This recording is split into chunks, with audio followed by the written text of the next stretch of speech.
Mas é isso, a gente vê que existe essa relação, e o próprio anarquismo faz essa crítica muito duramente também, dentro da ideia de poder centralizado, né? Se você verticalizar de novo, você tem uma mesma estrutura que a burguesia já está fazendo. Não que a resposta seja simples também, né? É bom dizer, porque o anarquismo vai construir essa resposta, que o anarquismo até dá essa resposta ao longo do tempo, mas ela demora para aparecer ali. E ela aparece comitantemente com a Revolução Russa, só que a Revolução Russa vai pelos bolcheviques majoritariamente, né?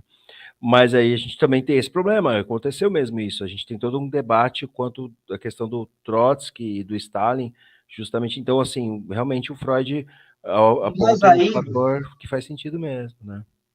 Faz bastante sentido. Mas aí é interessante o seguinte, eu acho que nem a psicanálise nem o marxismo entendem muito bem essa questão, porque aí é uma questão mais política. Porque aí você instrumentaliza essa coisa e aí você vence o debate, né? Você vence aí a disputa, né? Nem precisa ter debate, a depender. Se você tiver o fuzil, não precisa ter disputa, né? Não precisa ter debate, mas vai ter uma disputa, aconteceu uma disputa. Então, talvez não seja uma questão individual, nem uma questão dessa classe com aquela outra, ou daquele grupo com aquele outro. É mais uma questão política, é um pouco, talvez, superior, e transcenda ambas, né? Sim. Não, então esteja até, não transcenda, mas esteja ali acima delas, né? Ou pelo menos pressionando. Porque, até aproveitando a ideia de Aufheben, lá, a ideia do surgimento do novo, isso tudo acontece com a vida acontecendo, né? Então, a Revolução Russa ali tem outras preocupações também. Então, assim, é político também. Agora, lógico, vai negar que existiu uma rusga pessoal? Não, pode ter existido, né? Mas será que tendo existido foi tão relevante, né? Então, será que também, e aí? A gente tem que, né, ver aí o que vai acontecer e tomar decisões difíceis e tal, não sei o quê, decisões políticas. Uma boa série para assistir nesse aspecto, que eu terminei de assistir ontem, que é justamente a série chamada Expresso do Amanhã, lá na Netflix. Se não me engano, é bem original da Netflix. Tem um filme, tem um filme mais curto. Tem um filme que é bem, até com o ator que faz a Chris Evans, né? O ator que faz o Capitão América lá. É porque continua depois, né? Eu acho que a série é interessante nisso. Acho que é disso que você vai falar, né? Não, na verdade, assim, é interessante assistir a série, porque, assim, ela tem uma luta de classes evidente naquele trem. Sim. É evidente, aquilo ali é evidente. E aí você tem todos os aspectos, os caras de azul, né, o pessoal o nome é ótimo, é Cordialidade, se não me engano. Eu não lembro agora o nome que eles usam, mas é um grupo de Cordialidade. Eu também não sei, que faz o... Sim. Então, e tem, às vezes, do Estado ali, aí tem uma tropa que faz, às vezes, do braço armado, que dá porrada, aí tem punições, assim, completamente fascistas, né, e fascistoides, mas é interessante de ver as disputas políticas internas dentro das classes. Sim. Isso é um problema pela própria ascensão de uma estrutura piramidal. Você concorda? Que você está ainda puxando... Sim. Se você tem uma hierarquia, a disputa para subir lá acima da hierarquia é uma proposta.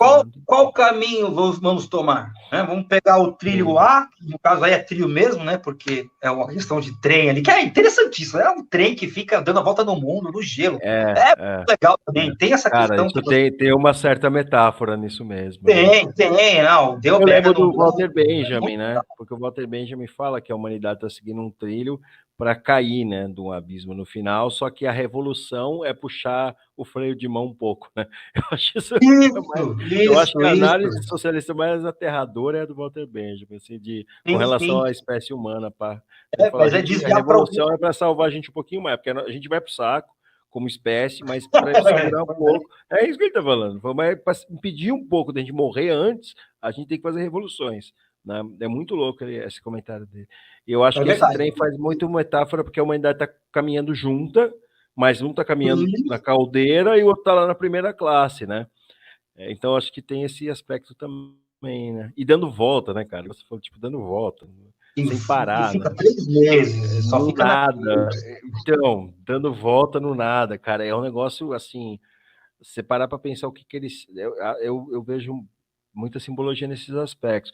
Mas, assim, essa corrida para cima que ele aponta, igual você está falando, tem brigas internas, por isso concordo que foi exatamente esse o ponto. E assim, número, gênero e grau. É muito o que o Pedro fala do Aristóteles e do Platão, né? Muita gente não pega o que ele fala, mas ele coloca muito que o Aristóteles é o Platão que deu certo, né?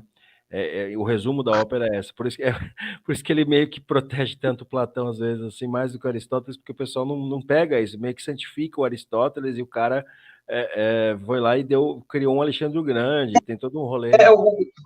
Faz muito sentido isso que o Pedro diz, né? Porque realmente os dois estão às voltas com um grande problema, que é, querendo ou não, a democracia, que é justamente por isso que eu sou avesso à ideia de natureza humana, ou qualquer natureza que seja... isso aqui também é uma coisa muito interessante. Eu acho que o marxismo pega logo de cara e a psicanálise acaba chegando nesse lugar, que é justamente analisando... para eu entender o que acontece com o indivíduo, é interessante entender o que acontece com a família, né? E a psicanálise, como ela é uma terapêutica, como ela visa ali resolver problemas, revelar o sujeito, fazer o sujeito acontecer, para a pessoa se escutar e se entender e eventualmente mudar alguma coisa na sua vida, ela precisou estudar a família. Ela chegou na família, mas ela não avançou para a sociedade. Mas, por exemplo, a psicanálise como uma ferramenta de análise social é interessante. Né? O Sartre, que ele é um psicanalista e tá lá, um filósofo também. E acho que eu não sei se ele ainda é do... Eu ia entrevistar ele. Não deu certo. Ele que legal. Foi um pouco aí. Deu um problema pra conseguir. Eu ia marcar, e o pior que eu ia entrevistar ele não pra cá, mas pro canal que eu tava trabalhando lá daquele Reaça no fim do ano passado lá. Mas aí a agenda não deu certo lá. Pra quem não sabe, né, quem tá chegando, eu tive esse momento triste ano passado. Manda. Não, você soube, né, que eu tava num canal lá do cara lá, do Ricardo Rouveran, né? Não ficou. Eu acho que você comentou alguma coisa. Que era um canal que o cara depois, né, bastante... ganhou notoriedade e tal, né? Um cara de extrema direita lá, que ele queria fazer contrapontos, né, e tal, e aí eu tentei levar eu entrei em contato com o pessoal do PCO, e olha só, o cara tinha todo um contato da galera de direita, obviamente, né? Esse canal foi tirado do ar, porque no começo de janeiro ele defendeu o golpe de Estado do Bolsonaro, antes do golpe acontecer, e depois que aconteceu, ele começou a fazer defesas com relação à urna eletrônica, que se eu repito, alguém corta o pedaço aqui e fala que eu que falei, ou o algoritmo, não sei ainda, mas o que acontece é isso, e aí a gente ia chamar o Sartre, eu estava tentando debater com relação à questão da psicanálise, mas eu acho que, não sei, estou prevendo, acho que talvez o que você vai falar, mas fala aí, para ver se eu pensei. A frase que ele falou uma vez, que eu achei muito interessante, foi que a família é um núcleo formador de neuroses. Sim. Essa família nuclear, papai, mamãe e filhos, sim, isso mesmo. Né? Ela que forma as neuroses. O Engels é bastante pontual sobre isso com relação à formação da... Ele fala que o adultério o adultério e a prostituição só existem porque existe casamento, né? Então, assim, é bem claro. Assim. E sabe o que é interessante? Você lembra da palavra que caracteriza a pessoa pela qual um dos cônjuges está traindo o outro? Qual é o nome da palavra? Lembra dessa? Palavra? Não peguei. Não é o amante? Tá. Assim, é o que ama, né? Sim, é o que ama. Né? É ele que ama. Sim. O amor romântico surge, curiosamente, como quase como uma negação do casamento. Foi. Se você parar para pensar, né? Se você parar para pensar, brincando com a palavra, tá? Também isso aqui não é uma tese de doutorado, né? Mas brincando com a palavra, analisando a palavra, aquele que ama é o cara que não tá, né? O cara ou a mulher que tá fora do casamento. É o amante. Marido é outra coisa. Esposa é outra coisa. Não necessariamente ama, né? Até a ideia era objetivamente uma questão de manter contrato, patrimônio. né? Sim. Até hoje mas menos, né? Mas a relação... Menos. Mas ainda está isso aí. A origem é essa, é daí que o Engels coloca, a origem da família, propriedade privada do Estado. É muito legal isso. Tem uma outra, eu até vou trazer depois, eu estou para conversar, tem uma anarquista feminista trans aí que eu tô querendo trazer para o canal aqui, eu vou ver um horário com ela, porque ela vai trazer a abordagem de outra antropóloga, né, que vai criar outra ideia sobre a origem do patriarcado ali nas regiões ali. Mas aí é outro ponto.